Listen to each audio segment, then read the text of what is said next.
Would you like to watch a movie? Oh, no, thank you. Would you consider the cinema of the Caribbean?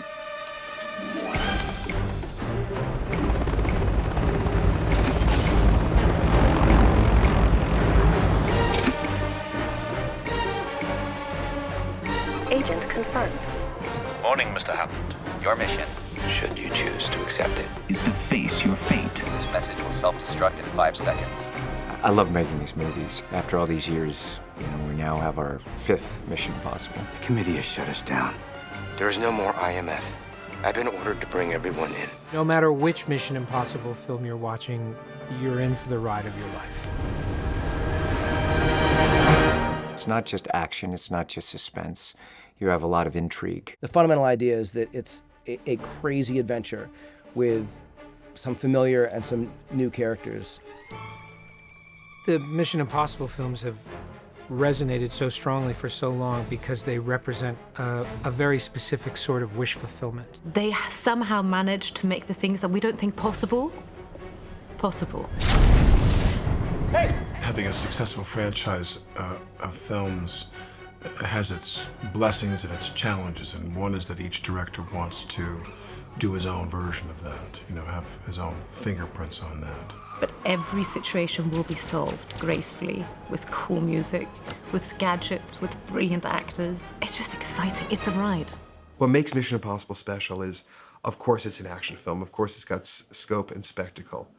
But Mission, unlike any other movie, has as its own an expectation of misdirect, both plot and character. One of the things that Tom decided early on was he wanted different directors to be doing each one. He wanted them to have their own kind of life. So while there is a kind of continuum of spy genre, which is a successful and sort of robust, long-lasting genre, the Mission Impossible series, each one has sort of had its own kind of focus. What I realized when I sat down to actually work on the franchise, when I analyzed all the movies put together, in each and every instance, Ethan Hunt is able to do superhuman things, but he is not superhuman.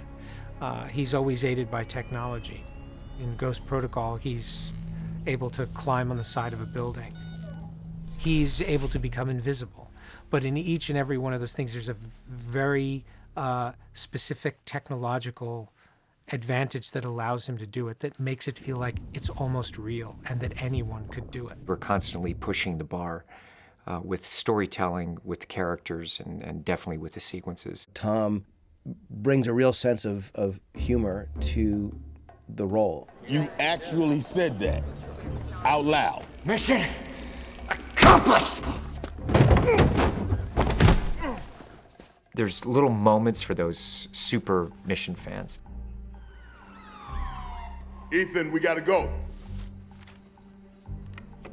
Now an emerging terror organization known as the Syndicate. We are the Syndicate, Mr. Hunt. One of my favorite ones, which real Mission Impossible fans of the series will get, is when Ethan phones Brandt at the beginning of the film. You see a switchboard operator and you hear Ethan say, Western Europe unsecured. And he goes, designator, and Ethan goes, Bravo, Echo, 1-1. And then Ethan gets through to Brandt and he says, Go secure. If you watch the first Mission Impossible film, when Ethan's team are killed and he gets on the phone, he says, Central Europe unsecured. And the guy on the end says, Designator. Bravo, Echo, 1-1. Switching. And then the guy picks up the phone and he goes, Go secure. Okay, go ahead.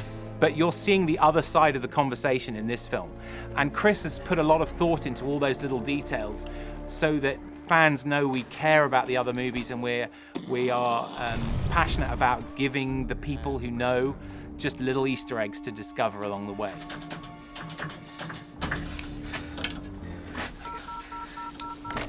StatCom 7. Central Europe unsecured. Designator. Bravo, Echo, 1-1. Connecting. This is Brent. Go secure. Okay, go ahead. This is Ethan Hunt. Request immediate extraction. What happened? When we do these films, there's no actual template that we have to follow. I mean, the fun of making these movies with Tom is that he goes to the directors and he says, You can do anything you want. Let's just try and have a heist in the movie. We're constantly trying to push ourselves and do some things that were different. In this case, we started talking about the underwater sequence. It really does feel like what I know Chris McQuarrie wanted to do, which is sort of have it be a little bit of a greatest hits version of Mission Impossible.